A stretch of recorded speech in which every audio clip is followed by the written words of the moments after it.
Adult proof. Yeah. It's a big game. Who you know that got it behind the scenes like behind the O-line soon as the QB say hype.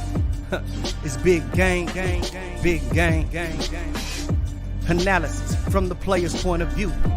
Injuries, big trades, player news. Yeah, sector competition, and he play with Tony Dungy. Better listen, I'm talking about Big Game Sports Buzz. Said everything you need and more. Yeah. Big Game Sports Buzz. I thought I told you once before. We call him Big Game James. Yeah, Big Game James. Big Game James.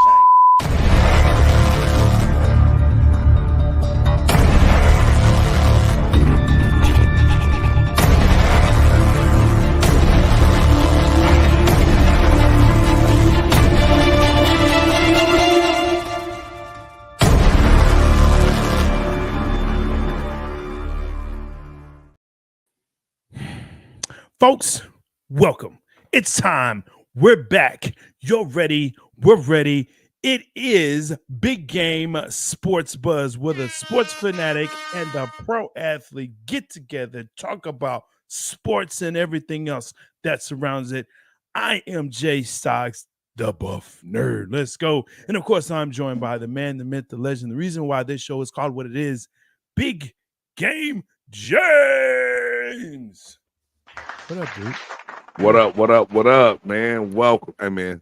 Great intro, Yo. man. It's been way too long since I heard such a great. Steve Harvey ain't got nothing on you, buff nerd. Hey, man, I appreciate you. You know, that's a little bit of Steve Harvey there. Look, man, hey, first of all, let's do the housekeeping.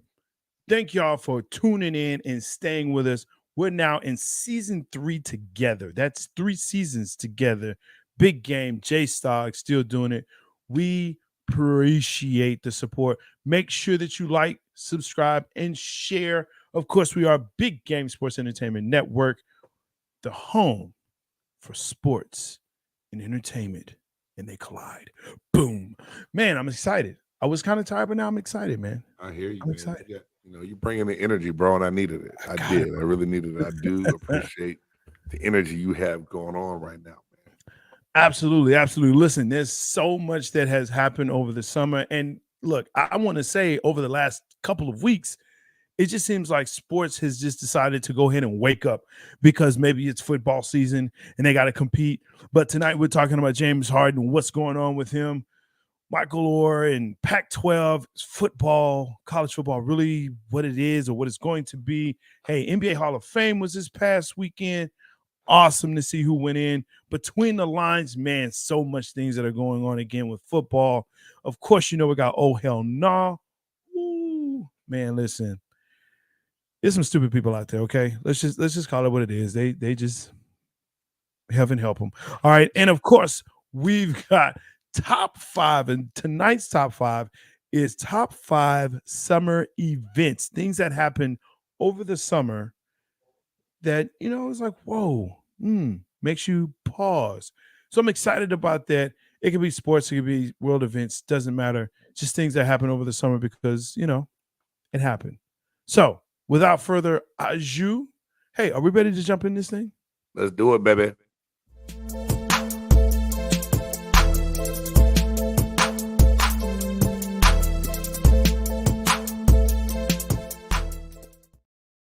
All right, now look, in 4 downs, of course, there are so many topics and things that happen in the world of sports, but we narrow them down to the 4 major ones, the 4 biggest ones that we say, hey, you know what?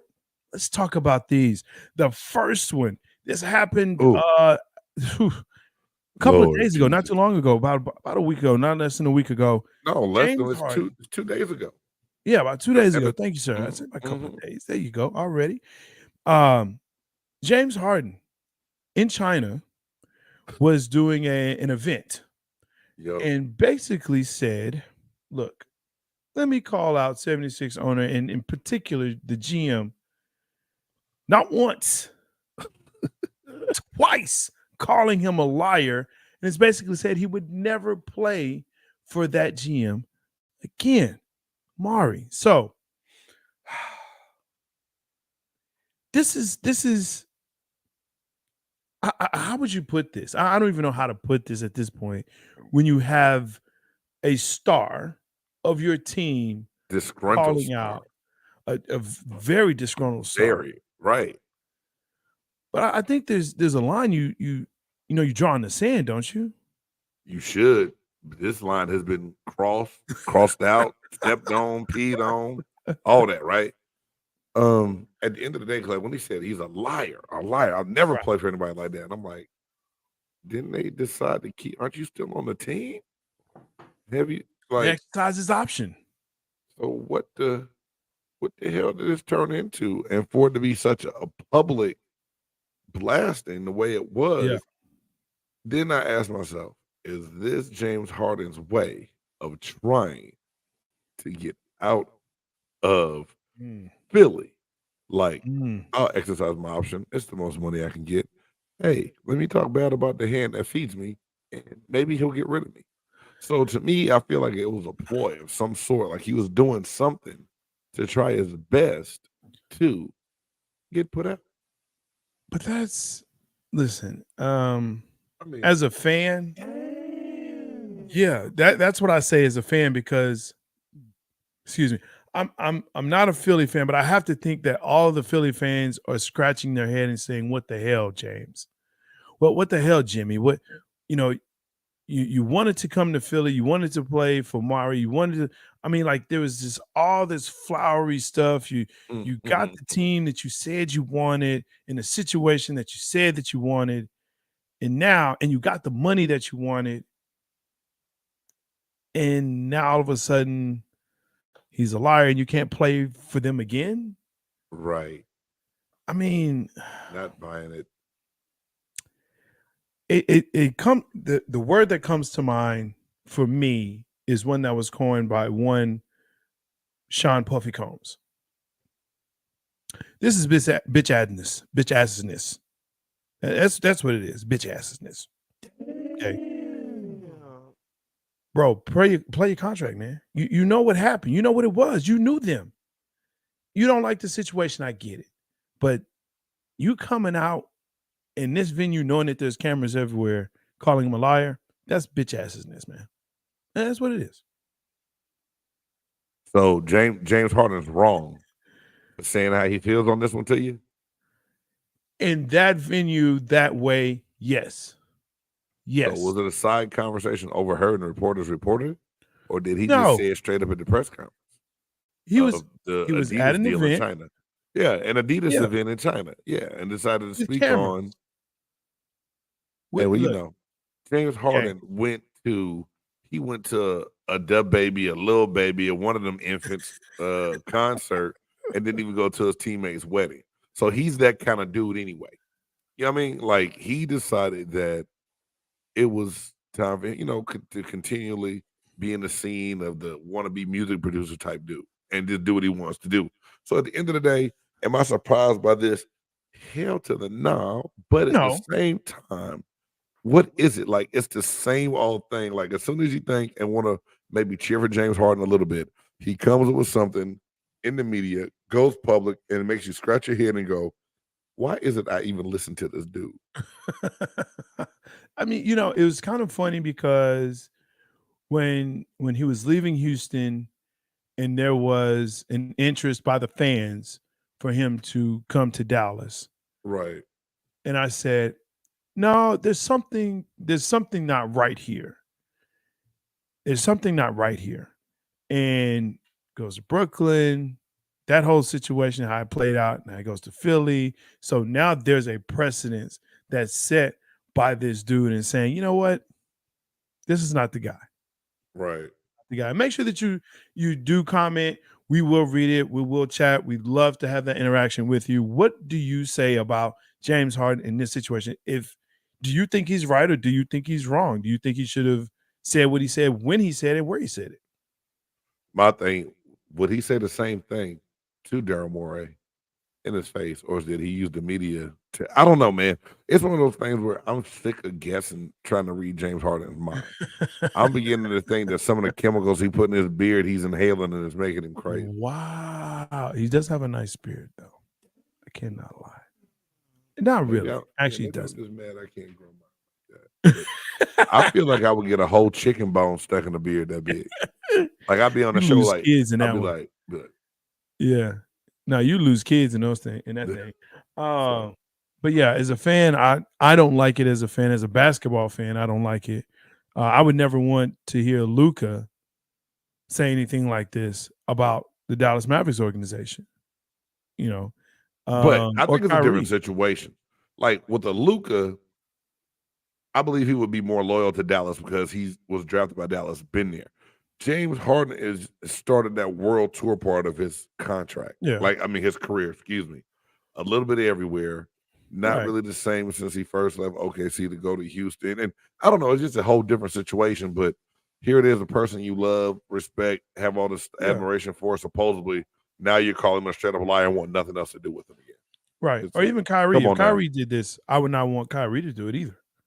So, yeah, but if he does it, would it surprise me? No. Oh, great point, J-Stogs. I hear you, brother. I don't want to hear it, but it wouldn't surprise me. All right. Moving on, second down. This story, when I heard this, was very hurtful because I love the story and everything and the inspiration that goes behind it.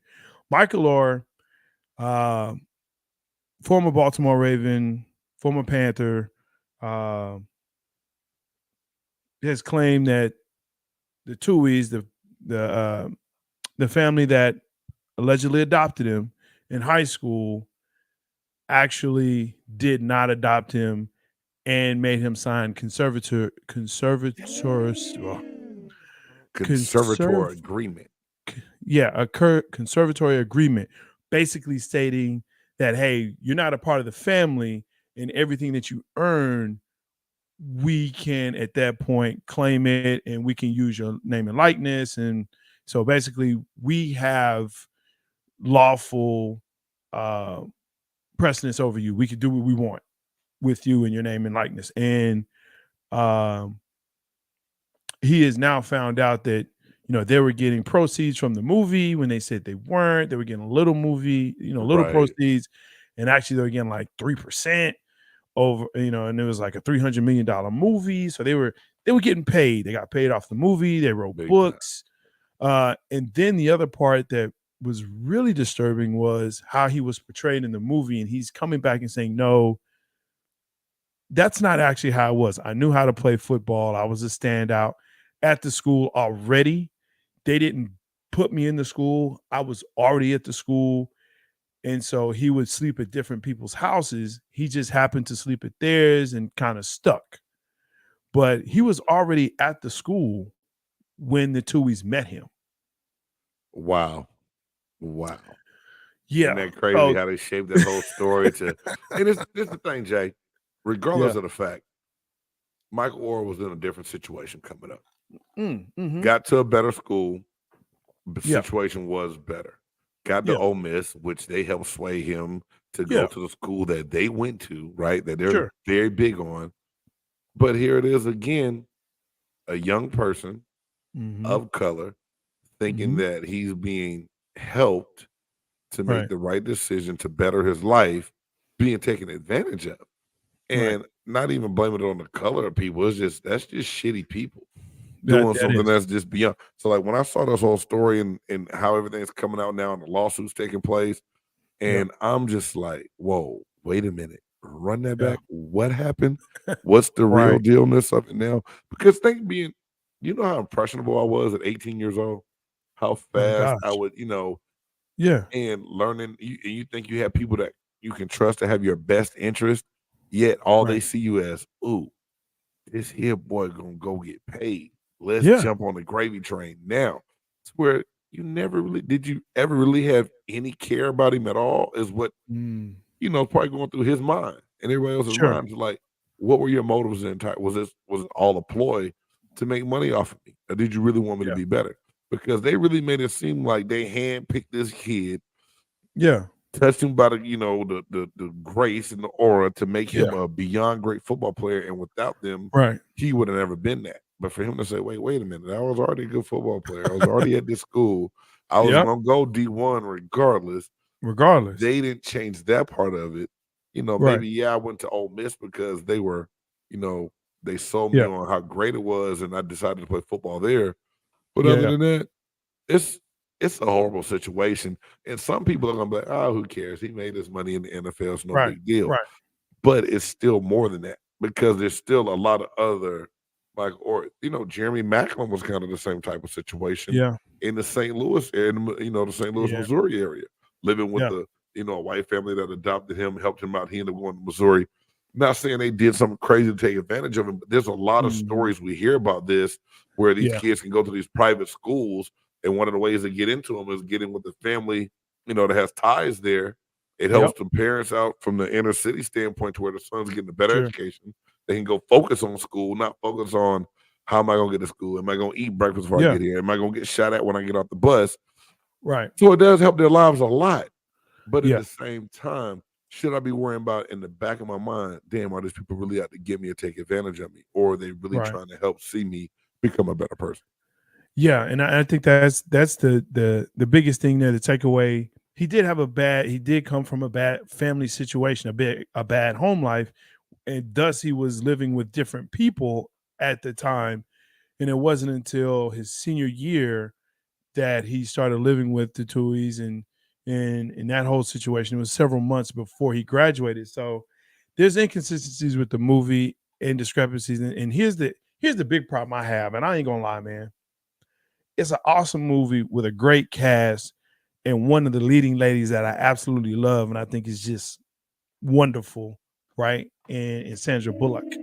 So yeah, man, it hurts me because I want to watch the movie, but I can't watch it the same now. Damn, I didn't even think about it like that. So your whole perspective of Blindside is gone out the window. Can't even really do it no more. I can't because it's so inconsistent. It's so inconsistent. Like finding him walking down, the street, picking up popcorn out of the stands, and him, having, I mean, it portrayed him as having a learning disability, almost to the point where he had a learning disability. And it was like, no, that's not really true. Yes, was he not tops? Sure. Okay, but he had enough to where he could play basketball and football, right? And he was still on the team. Right. So he did well enough to pass. Right. And then for not just the parents, but both the children got paid from the movie and speaking engagements about the situation. Like that part, bro, I can't watch that movie anymore. Damn. Now, what do you think Michael Orr got for that situation for that? Nothing. So they got all the money proceeds from the movies, and he got nothing from it at all? He got nothing. According to him and his lawyers, he got nothing. You need to take their ass to the cleaners and get it all back right now. Exactly. And so a lot of put people that in trust and all kind of other stuff. They try to get. They know they got the money protected, but they got to figure out a way to go get that. Yeah, absolutely. All right, we got to move to that third down, man, because we can stay there for a minute. Boy, third down. Listen, let me say this when I preface this, okay? I never want to see the demise of any conference. I may talk trash about a conference, but I never want to see any conference die. A lot. Pac-12 is dead. Boy. 8 of the 12 teams will be gone by the 25 season. 2024-25 season, Yeah, gone. UCLA, USC are gone after this season. Washington, Oregon are gone. Colorado's gone. Arizona State is gone. Utah. And Utah is gone. Only 4 schools left will be Cal, Stanford, Oregon State, Washington State. Man, can I tell you the reason I put this on here, Jay? And I know you give me you give me a lot of shit about talking Pac-12 football because of how late it comes on. And I always talk about how great West Coast football is. Because that's where I came, that's where I played my high school ball. So of course we talk that California, Texas trash to each other. We have Sure, to. But sure. at the end of the day, really, when I look at it, the whole makeup of college football is changing so much, and this Mhm, is beyond horrible. I don't give a damn what you say. So now the Big Ten, which has taken 4 teams from the mhm, Pac-12, is going to have 18 teams in it. mhm. The Big 12 is going to end up having 16 teams in it. So, and from far and wide, they almost need to Mhm. try to buy the name Conference USA from Conference USA. They really should. I don't know what the Big Ten gonna just become. They're just gonna change that shit to the Big 18. Like, I it's don't ridiculous. But know. the makeup, like, you tell me, Yeah. yes, the TV money is great, but a late Yes. November game when that Southern California kid who's going to school in December in khaki shorts and flip flops got to take his ass to Ann Arbor, Michigan, and play a football game in the snow. Come on, dog. That is not the Rose Bowl.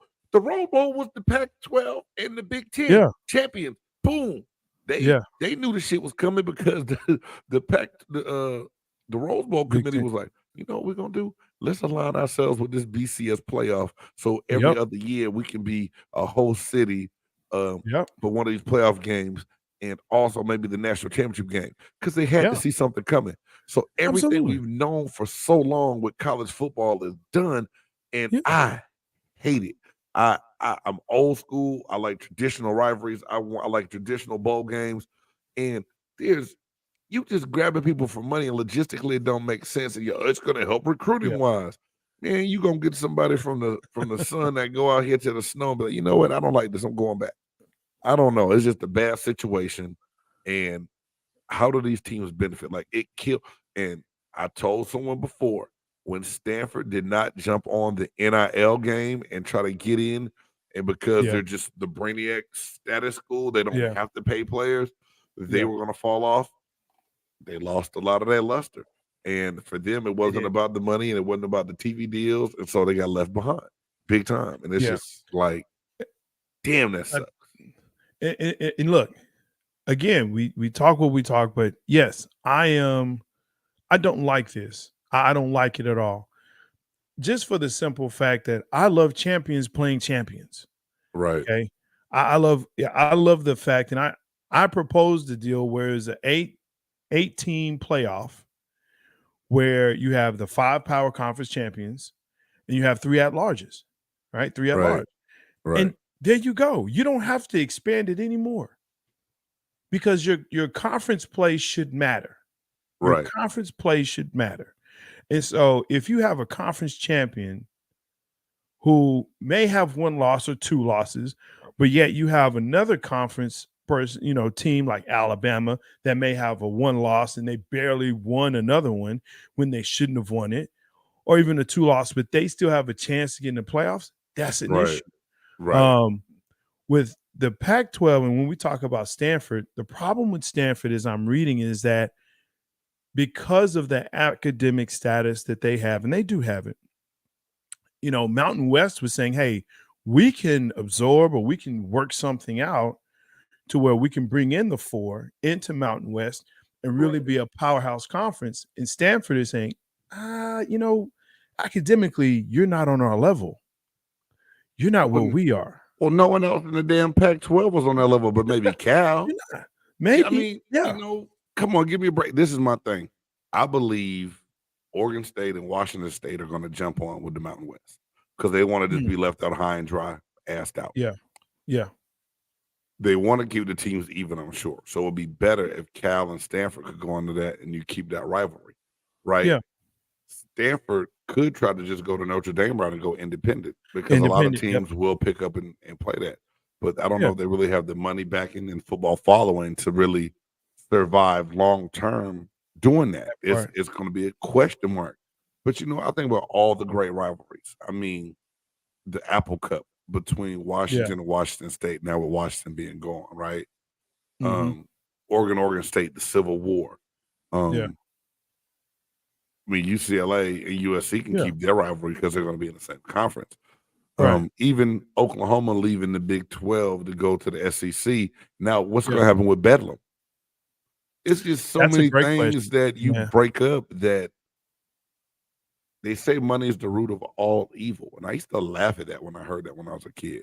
But you're Yeah. looking at how But it it's is. so like to me, why does the NCAA exist? Because they haven't governed and stopped nothing lately to where it's just corrupting and dirtying up the game of college football.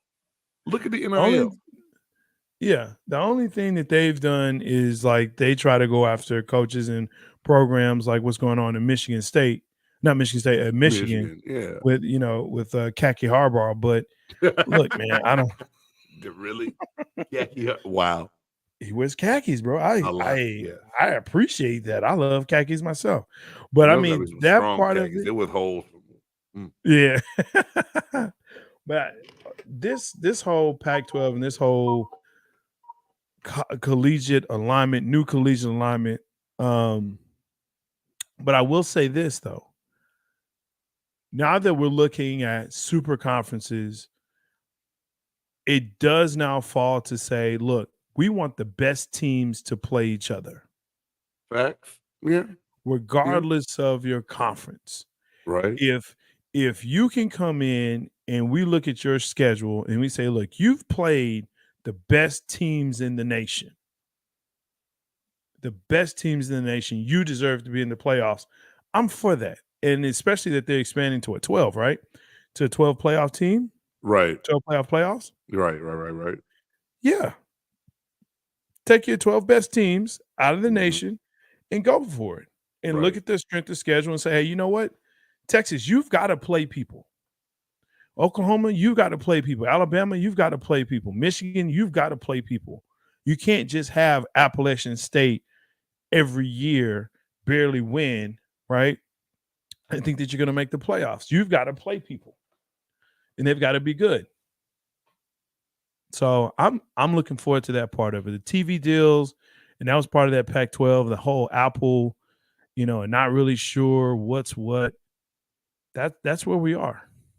That's where we are. Yep. All right, fourth down. NBA Hall of Fame. Dirk, D-Wade. And I was surprised that they both went in, but Parker and Gasol went in at the same time. I don't know. I don't think I've ever seen that before. Well, I mean, why is that? We have teammates go in at the same time. Pau Gasol play with when Not Pau Gasol. I'm thinking of the Italian dude. I'm sorry. You think about Manu Ginobili? Yeah. I was like, what the hell is this I was talking about? Man, but, look. Okay, that's my one for the first show. It's okay. It happens, bro. But I'm glad we got that together. Hey, you know what? What I thought about this that was cool. Couple different things. The fact that, and a lot of it was done by Dwayne Wade. Yeah. First and foremost, the fact that he wanted Allen Iverson to introduce him. So, and then AI showed up with the suit with Wade on the back and the number 3. Yeah. I thought that was real slick. And then, did you see the tribute that Dwayne Wade gave his dad? Yes. On stage. There was something about that, bro, that like tugged at me a little bit. And a lot of people has thrown Dwayne Wade's around for a lot of the wrong reasons lately. Right. Talking about his parenting, his marriage, some different things that he may have been caught up in. Who knows? I don't know. That's not my life. It's not for me to talk about it decide. But that moment and being, an athlete and making it pro, and then, when you do have that dream come true and you want to make it to a certain level because of those who helped you get there, you hope that you can pay tribute to them one day. And, parents are proud of you, regardless if Dwayne Wade made it to the Hall of Fame or not. His dad was going to be proud of him. But for him to go, hey, Dad, all these hours that we put in, you doing this, you doing that, we made it to the Hall of Fame.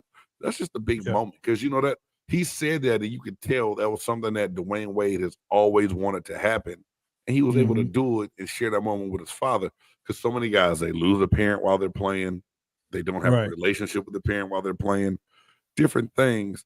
And, it's just a big moment. And not to slight anyone else because I knew that you might want to talk about your man Dirk because for so long, Dirk Nowitzki was written off, undervalued, and really showed and proved that he belonged in the NBA and was a staple in the league for a very, very long time and did it very, very well and very deservingly gets into the Hall of Fame. And Dirk with that patented bad leg walk going up on that stage to, make that speech and accept it, man, was just really cool. So all in all, the Hall of Fame moment for basketball was cool. But Jack, I got a question for you.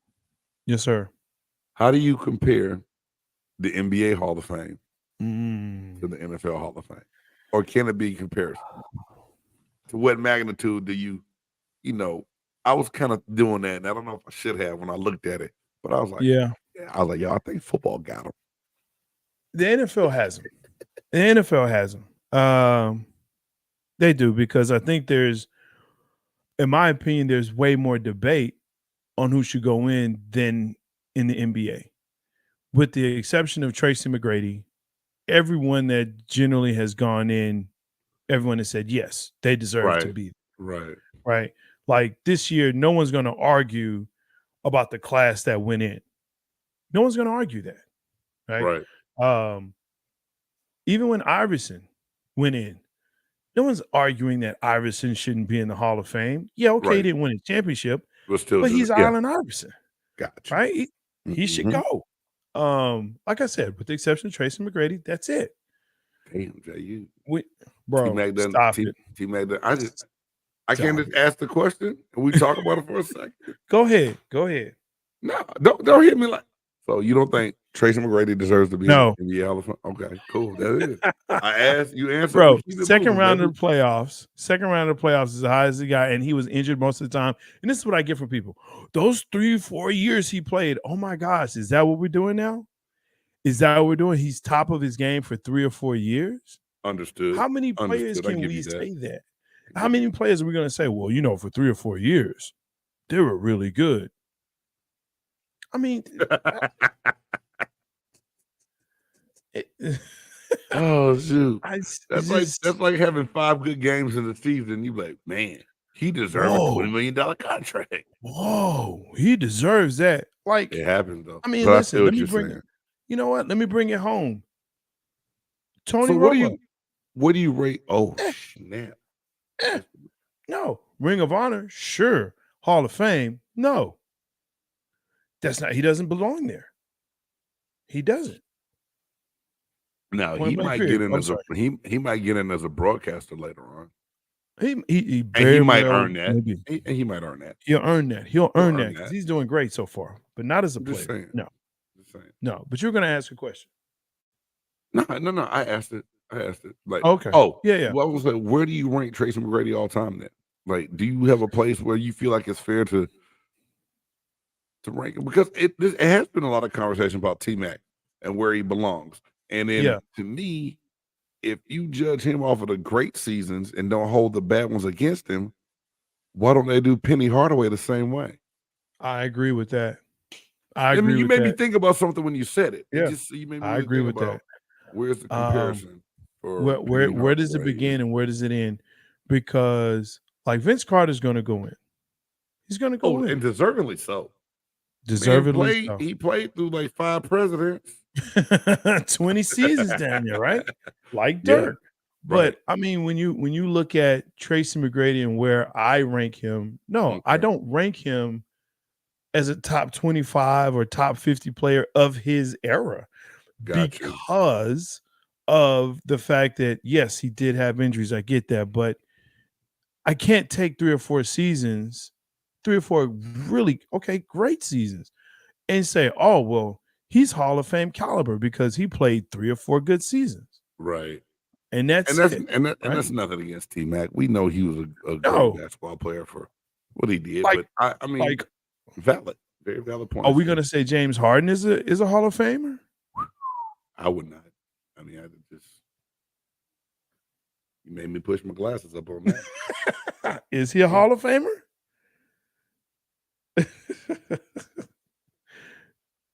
And when you hear that, you know what it makes you say, right?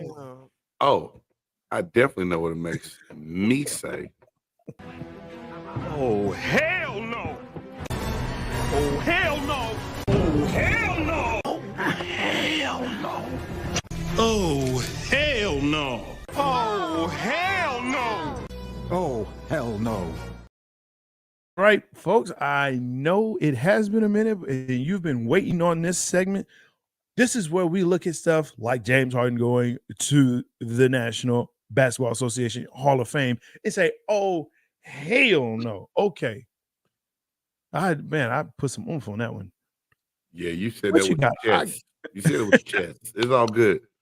I did. Do you have a oh hell no? I have. Yeah, I have one, Jay, and this here is not super news anymore. But when it came up, I was like, I don't give a damn when J-Stogs and I do our show and bring the season back.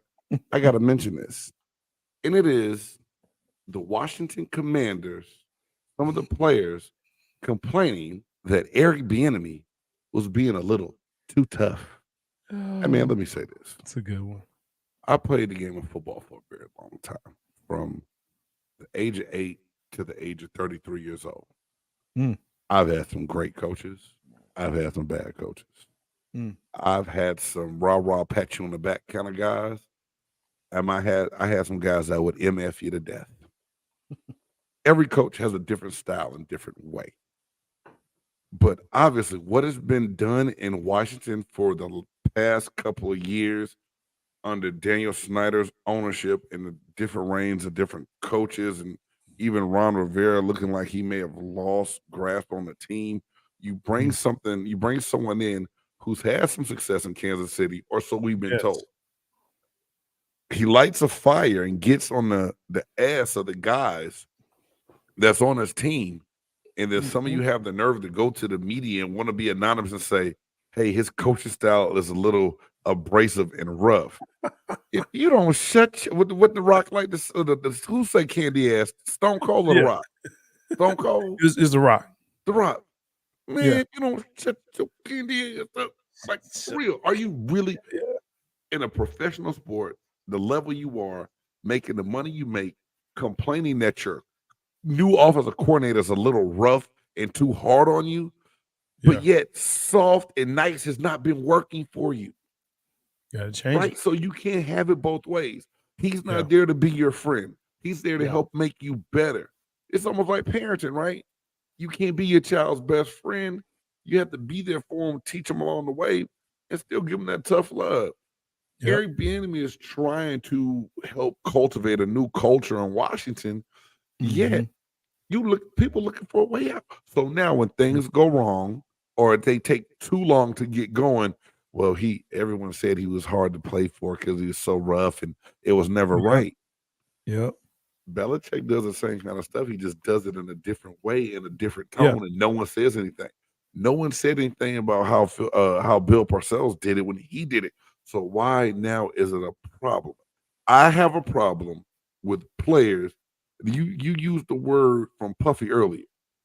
Cut out the bitch acidness. Yeah. Man up, take it, and get better. Like, if it don't motivate you to get better, maybe you do playing the game for the wrong reasons now. You got to move on. And from what I understand, it wasn't ever said who said it. And if you the person that got a problem with how he coaching, go holler at that man about it. Don't be a punk. Go holler at him about how he's coaching, how he come to you, and then move on with it.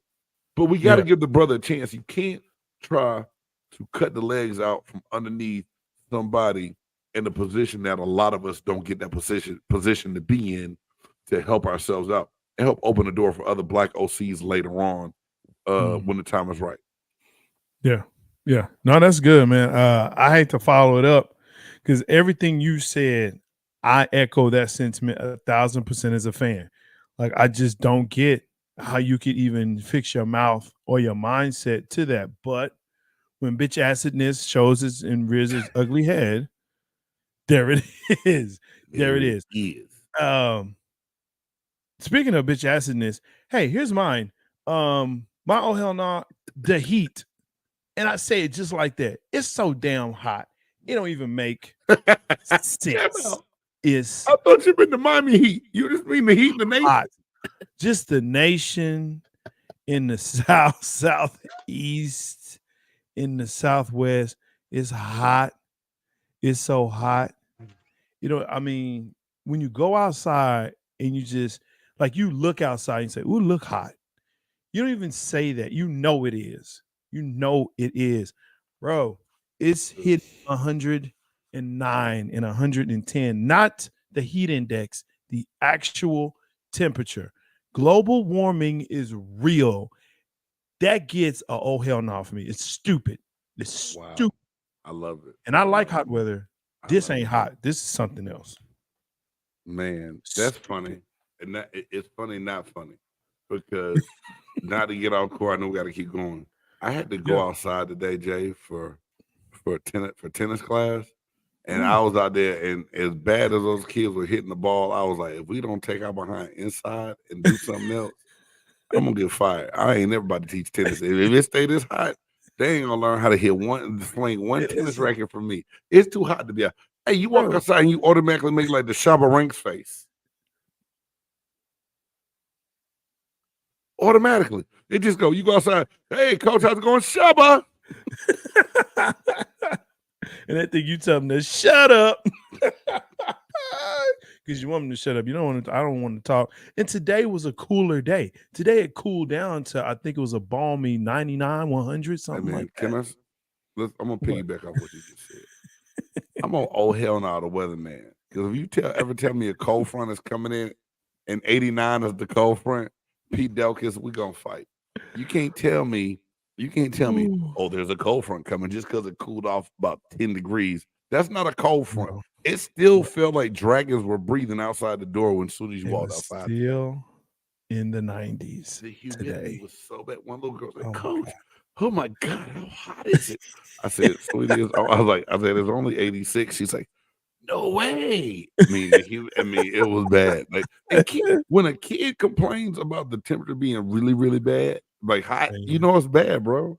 It's bad. Man, that was mine today. He was like, Dad, it was hot. I was like, bro, you smell like it was hot. I thought when he got home, I said, you immediately take you a shower, bro. You go find some water and some soap. Right now. Man, but hey, let's go ahead and let's keep this train moving. Next, we're going to go ahead and we're going to talk football between the lines because it's football season. Let's go.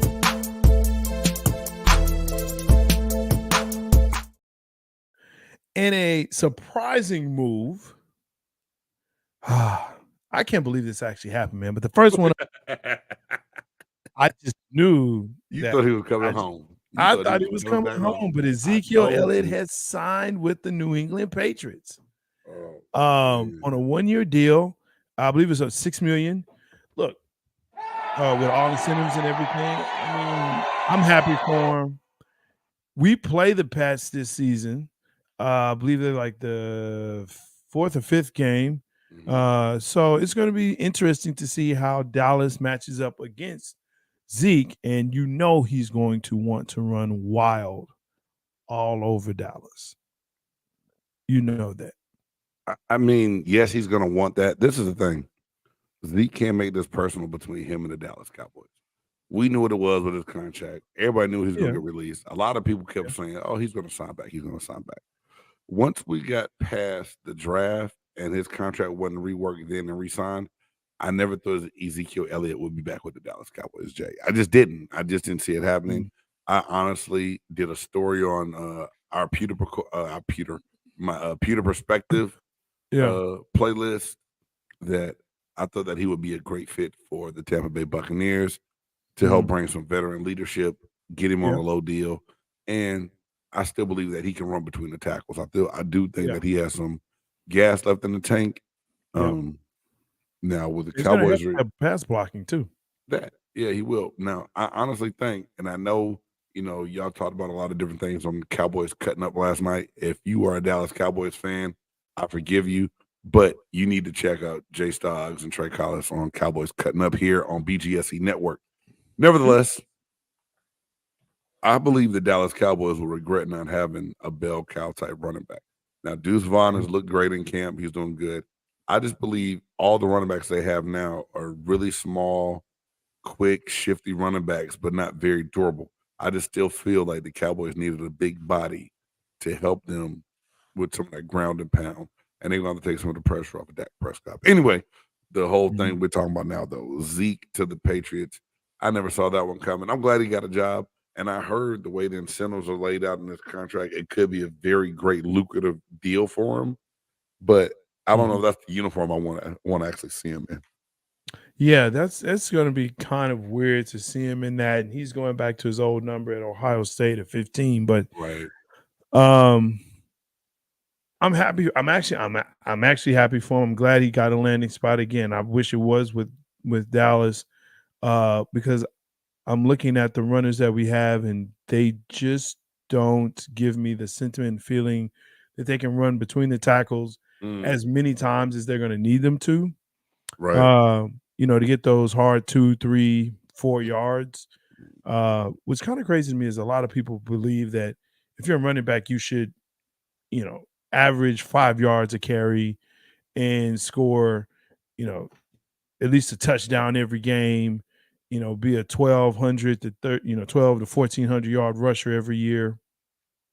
And the way this game to me is being played, you have at least 2 running backs on every roster that's going to play every game. And it's damn near like they're playing even time. Like this, it used to be like, hey, I'm gonna spell him real quick, or just a third down back. Now it's just like it's an even ground and pound mostly, or it just depends on who can pass block a little bit better or catch the ball a little bit better. But yeah, it doesn't happen very often where you get that, man. So you're very right, J-Stogs, that they're going to do it like that. Yeah. So having that, that specialist or that every down back, it's just not there anymore. So to see him go there, I think it's a good situation for him. But yeah, I really thought we could sign him back, but Zeke went to the Pats. Dalvin Cook, speaking of running backs, to the Jets. What do you think about this pickup? Man, Brees Hall's a good running back. Towards ACL last year. Supposed to be back healthy this year. We know that could be a lingering effect. This is another weapon for Aaron Rodgers that I love Dalvin Cook as a running back.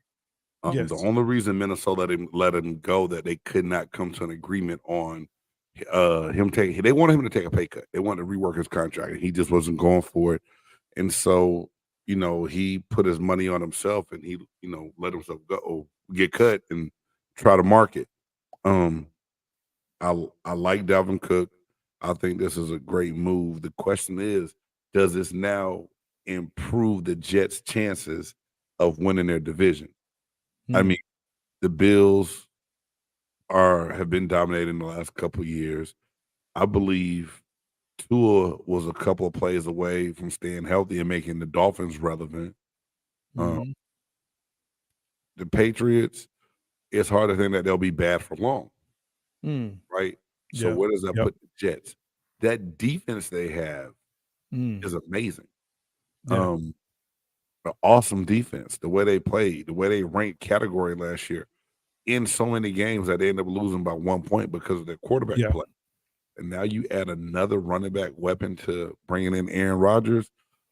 As much as I hate to say it, someone said this the other night, Monday Man Cave, with A. Reed and his boy B said, look at Tampa when Tom Brady came in. He said the Aaron Rodgers situation is very comparable to that. And when I stopped and looked at it, if you looked at where Tampa's defense was when they went and got Brady, J-Stogs, it's like, holy shit. Because remember, they looked bad early in the year, and they finally got things going and gelled at the right time. And it was like, oh, hell. And a lot of it was because of the way Tampa's defense played with the quarterback that didn't turn the ball over. The Jets are almost in the exact same situation. So now it's like, damn, the only thing is they got to come out of the AFC. But they're a much improved team. As much as we say douche Dodgers and we hate Aaron Rodgers, we know that he is a beyond upgrade compared to Wilson. Oh, for sure. Right? Yeah, for sure. So, dude, I'm not going to argue that point. He is still douche Dodgers, but I'm not gonna. And the Cowboys play them as well this season, so we'll get to see that up close and personal, for sure. Keeping on this whole running back theme, Colts and Taylor, he leaves camp again.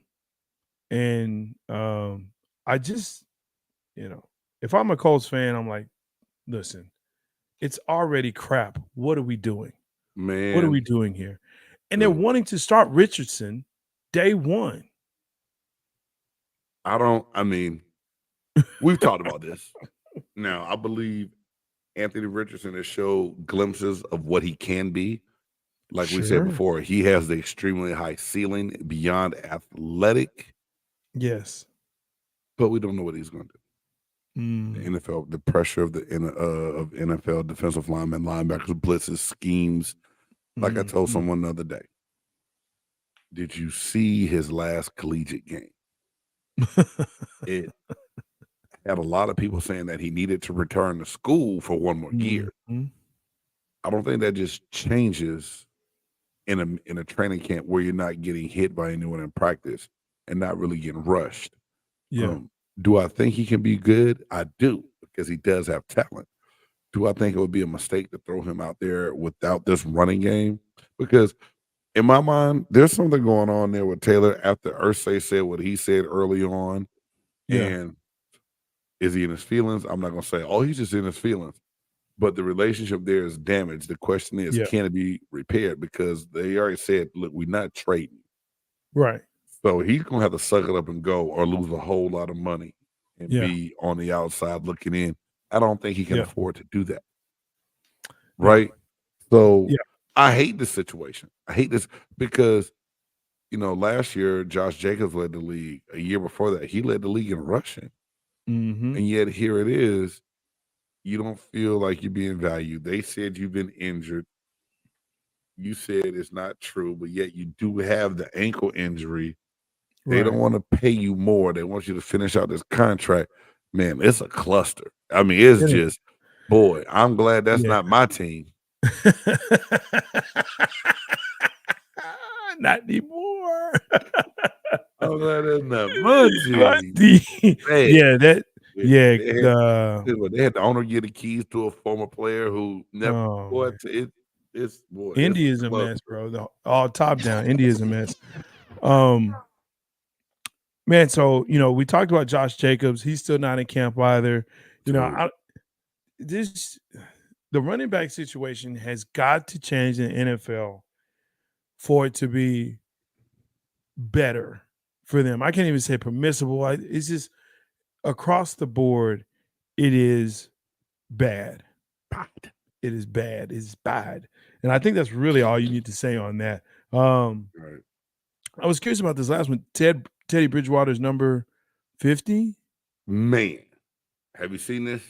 What is this? All right, cool. So Teddy Bridgewater is now with the Detroit Lions as a backup quarterback to Jared Goff.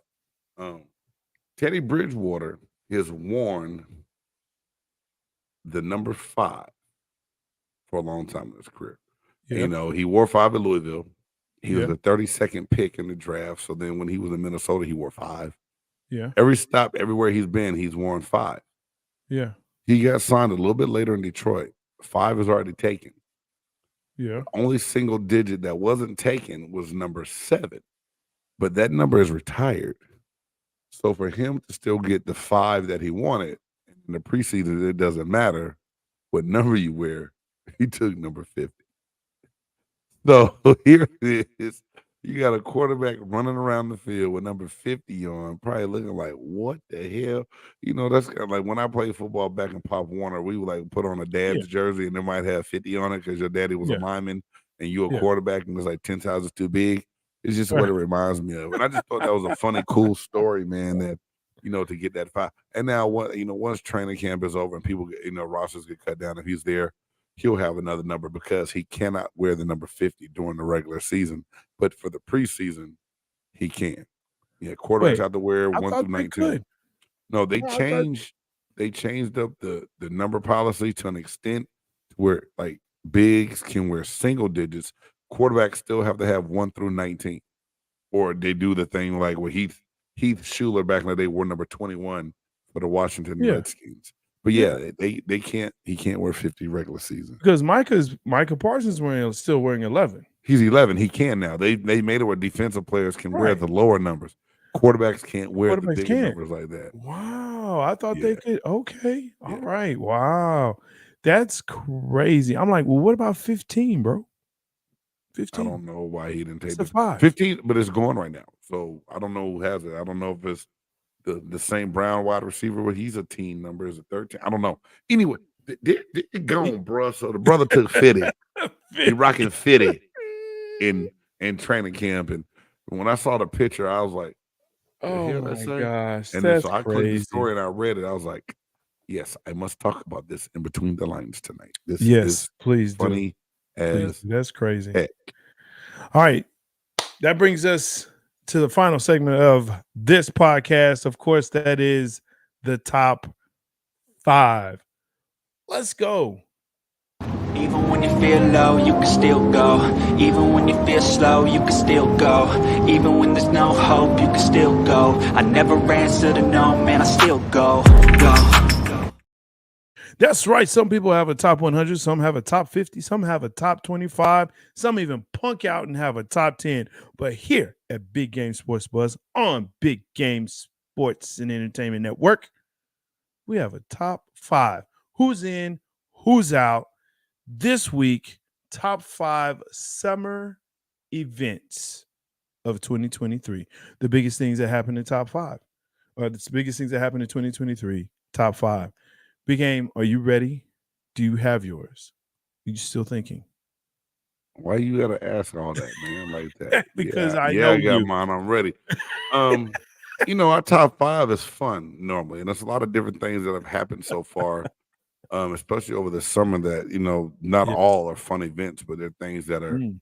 life changing. And so I put a lot of different things on here. One thing that I thought was funny that I want to put down and say first is Sean Payton blasting everybody Oh, from man. last year's Denver Broncos team, and then Yeah. Daniel Hackett then getting into a war of words with Aaron Rodgers. I don't know why. There's some funny shit to me. You know, it's cool to have your feelings, but Sean Payton Yeah. broke the unwritten rule of, coaches don't really call out other coaches in their profession about what they do. Or if you do, you say it around your locker room, you don't say it publicly. So Sean Payton calling them out is crazy. The fires in Maui, man, this is Yeah. sick. Like, my wife and I went to Maui for our honeymoon. She's been to Maui before, and just knowing how beautiful it is, seeing those pictures, having a good time, and seeing that devastation. One, the level of care from a lot of people in this world, man, of trying to go give back and do things to help is amazing. We got a lot of great people in this world that do a lot of great things, and we talk about so much negativity a lot, but just family members, people losing, people thinking they're losing, being scary. It's just a big moment, man, because it makes you put life in perspective. If I wake up and be mad, I'm mad about something, I gotta go, wait, hold on, you breathing. It's some people that don't even know if their loved ones are breathing in Hawaii right now, in Maui. It's a bad situation. So you got to think about that. We talked about it earlier. The Pac-12, NCAA losing the grip on it. Everybody exodus to going to chase the money.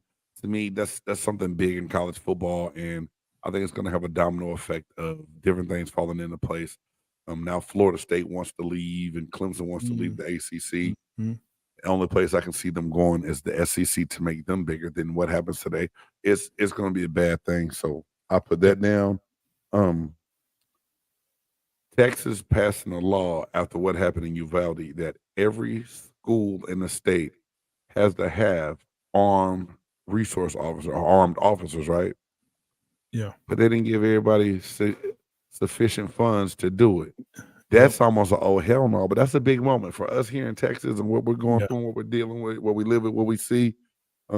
Former teacher, current teacher, knowing the situation of what these officers and these, have to go through at these schools and being stretched thin. Yet we'll find money to do something else that makes no sense at all. Like to go tear up a street, that's fine.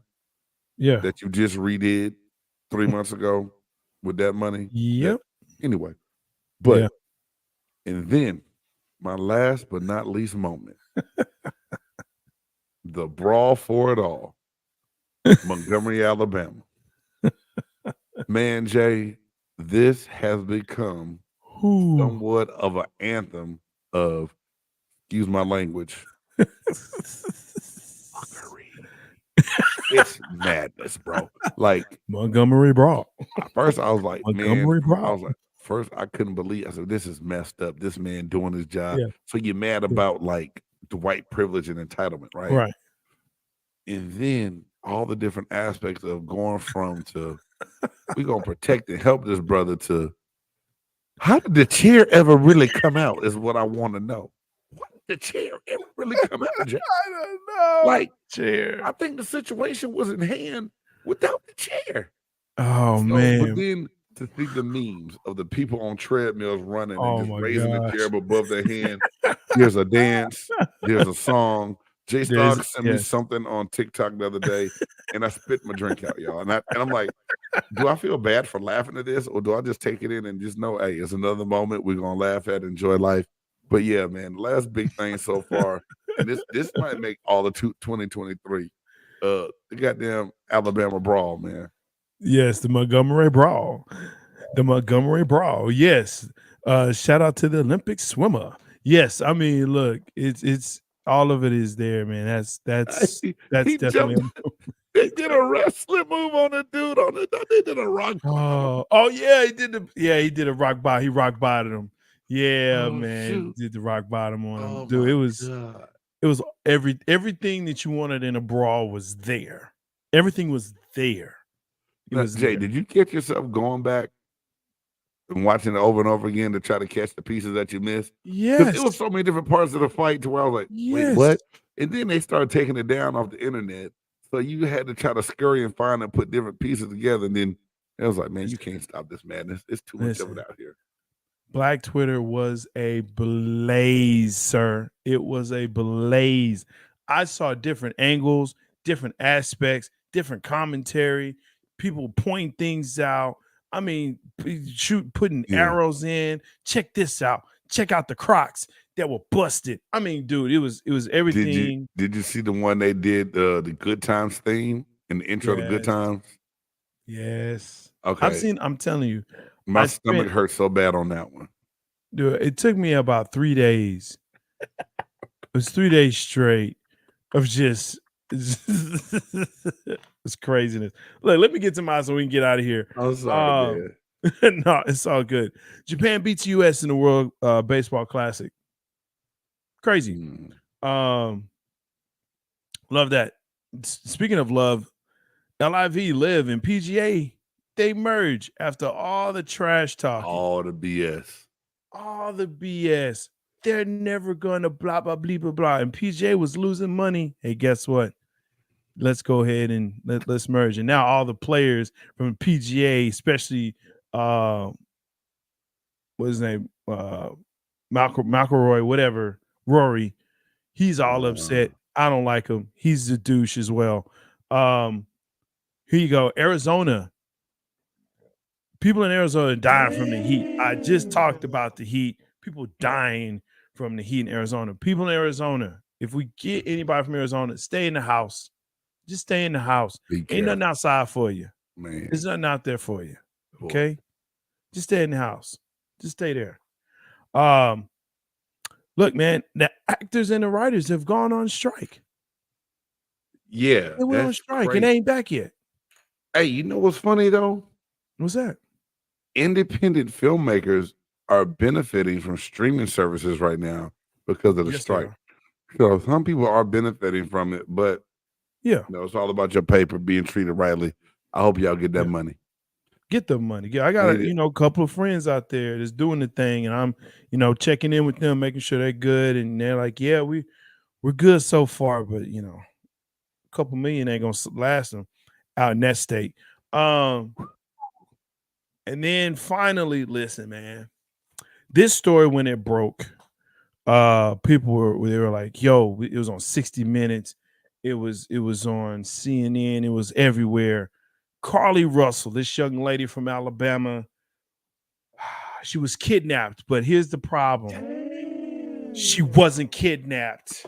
She was not kidnapped at all. She staged the whole thing and then came back to say, well, I saw a baby on the side of the street. That's why I stopped. And then I got kidnapped. Boo, no, They found the Target bag with, you know what I'm saying, with the receipt of all the stuff you bought to kidnap yourself.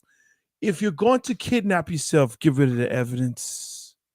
Get rid of the evidence. Hey, Jay. How is it possible you take yourself, though? How do you kidnap oneself? I don't know. Do you just drive yourself somewhere that you're not supposed to be and say, they took me? Like, what the hell? I don't know. What was... I mean, I'm not trying to be funny, and Reed does a great job of talking about, you know, mental health at the end of his show, but her mental health had to be off. Something... And listen... One flew over the cuckoo nest, whatever that movie was. Something was wrong, bro. Very wrong. If you feel like you need to kidnap yourself, you need to go talk to a professional, okay? Listen to me. Go not talk a professional to a professional. kidnapper. A professional health provider, mental health. Get your if you feel like I just need to take myself away, go talk to somebody with some credentials. Jay, if you kidnapped yourself, where would you take yourself?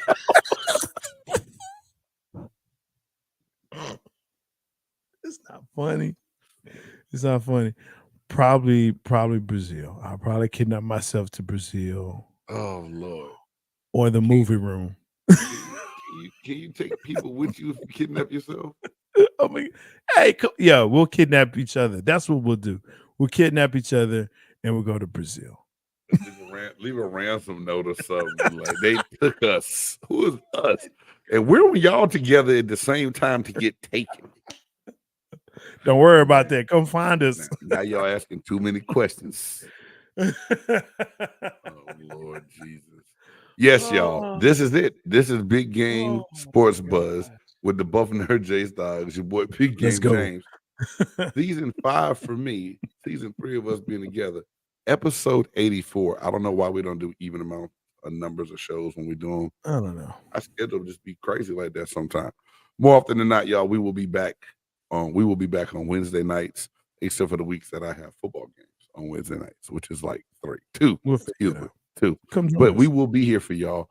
And if you don't catch us live, hey, catch the replay, catch the shorts, hit this QR code. You can find us on all our social media handles, right? Yeah, all of them. I kind of did what Jay does. I'm sorry. I just got excited because he was laughing at my stupidity. So I figured I should keep talking just to get us off the air. And, you know, still talking now. I'm so sorry. Make sure that you like, subscribe, and share. Thank you so much for joining us. We are Big Game Sports Buzz on Big Game Sports and Entertainment Network. Hit the button. Peace.